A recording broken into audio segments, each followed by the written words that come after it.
Assalamualaikum warahmatullahi wabarakatuh. Alhamdulillah. Alhamdulillahirabbil alamin. Wabihi nasta'in wa ala umurid dunya waddin. Wassalatu wassalamu ala asyrafil anbiya'i wal mursalin sayyidina wa habibina wa maulana Muhammadin wa ala alihi wa sahbihi ajma'in. Amma ba'd. Yang saya hormati Bu Dian Rifiyati MSI sebagai dosen pengampu mata kuliah Ilmu Pendidikan, dan teman-teman mahasiswa dan mahasiswi yang saya sayangi dan saya banggakan. Pertama-tama, marilah kita panjatkan puja dan puji syukur atas kehadirat Allah Subhanahu wa Ta'ala yang telah melimpahkan kepada kita nikmat karunia, inayah serta hidayahnya, sehingga kita dapat berjumpa lagi pada pertemuan kali ini. Yang kedua, sholawat ma'assalam tak lupa kita haturkan kepada junjungan kita, manusia mulia yang dimuliakan oleh Zat yang Maha Mulia, manusia agung yang diagungkan oleh Zat yang Maha Agung, beliau baginda Nabi Muhammad SAW, yang kita nantikan syafaatnya di yaumul akhir nanti. Amin amin ya rabbal alamin. Sebelumnya perkenalkan, nama saya Rifqah Labibah dengan NIM 2120124 dari kelas Ilmu Pendidikan B, akan menyampaikan materi mengenai aliran-aliran dalam pendidikan. Sebelumnya, apakah teman-teman tahu aliran-aliran dalam pendidikan itu apa saja? Aliran-aliran pendidikan itu ada 4. Yang pertama yaitu aliran nativisme. Aliran ini berpendapat bahwa perkembangan manusia itu telah ditentukan oleh faktor-faktor yang dibawa manusia sejak lahir. Pembawaan yang telah terdapat pada waktu dilahirkan, itulah yang menentukan hasil perkembangannya. Menurut kaum nativisme itu, pendidikan tidak dapat mengubah sifat-sifat pembawaan. Tokoh dari aliran nativisme ini yaitu Schopenhauer. Ia adalah filosof Jerman yang hidup pada tahun 1788 sampai 1880. Yang kedua yaitu aliran empirisme.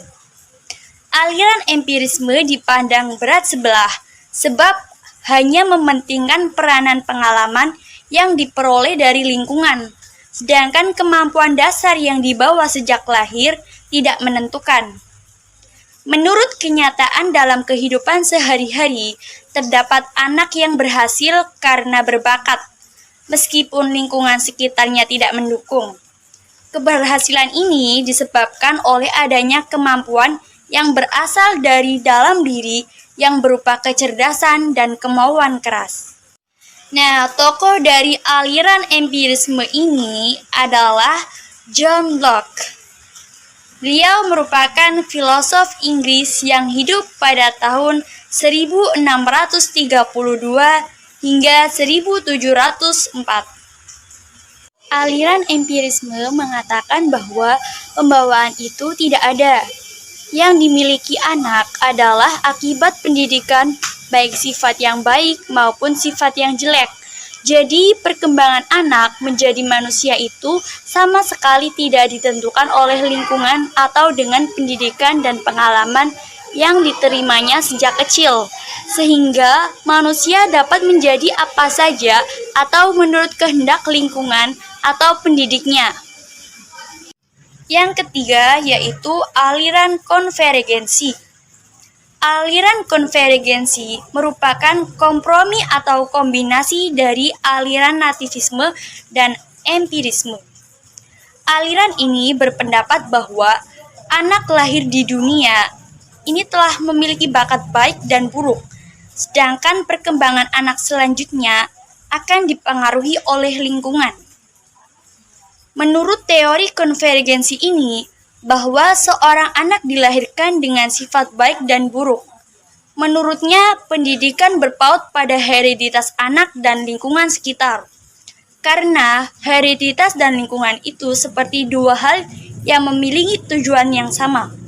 Pada aliran konvergensi ini, perkembangan manusia dipengaruhi oleh 3 faktor. Yang pertama, faktor pembawaan atau hereditas pembawaan merupakan kecenderungan untuk bertumbuh dan berkembang bagi manusia berdasarkan ciri-ciri dan sifat-sifat tertentu yang muncul pada saat rancangan dan berlaku sepanjang hidup seseorang. Faktor yang kedua yaitu faktor lingkungan. Pada kenyataannya, setiap individu merupakan bagian dari alam sekitar yang tidak bisa lepas dari lingkungan. Sebagian ahli berpendapat bahwa setiap individu tidak memiliki arti apapun tanpa adanya lingkungan. Dan faktor yang ketiga yaitu interaksi antara hereditas dan lingkungan. Lingkungan yang memiliki pengaruh terhadap hereditas bagi individu, sebaliknya lingkungan bergantung pada bagaimana individu menginterpretasi dan memahaminya. Mungkin saja dua individu memiliki hereditas yang sama, akan tetapi perkembangan keduanya berbeda jika dibesarkan dalam lingkungan yang berbeda. Begitu pula jika keduanya dibesarkan pada lingkungan yang sama, mungkin juga akan mendapatkan perkembangan yang berbeda jika keduanya mempunyai hereditas yang berbeda. Kemudian tokoh dari aliran konvergensi ini adalah William Stern. Ia merupakan seorang tokoh pendidikan Jerman yang hidup pada tahun 1871 hingga 1939. Yang keempat yaitu aliran behaviorisme. Behaviorisme atau aliran perilaku atau juga disebut perspektif belajar adalah filosofi dalam psikologi yang berdasar pada proposisi bahwa semua yang dilakukan organisme termasuk tindakan, pikiran, atau perasaan dapat dan harus dianggap sebagai perilaku. Aliran ini berpendapat bahwa perilaku demikian dapat digambarkan secara ilmiah tanpa melihat peristiwa fisiologis internal atau konstruk hipotesis seperti pikiran. Tokoh dari aliran behaviorisme ini yaitu Ivan Petrovich Pavlov, yaitu filosofis pada tahun 1849 hingga 1936. Nah, teman-teman sekarang sudah tahu kan aliran-aliran pendidikan itu ada berapa dan apa saja? Mari kita ulangi sekali lagi. Yang pertama, aliran nativisme dengan tokohnya Schopenhauer. Dan yang kedua, aliran empirisme dengan tokohnya John Locke. Dan yang ketiga, aliran konvergensi dengan tokohnya William Stern. Dan yang keempat, aliran behaviorisme dengan tokohnya Ivan Petrovich Pavlov. Sekian penjelasan mengenai aliran-aliran pendidikan. Semoga bermanfaat bagi kita semua. Terima kasih dan sampai jumpa. Wassalamualaikum warahmatullahi wabarakatuh.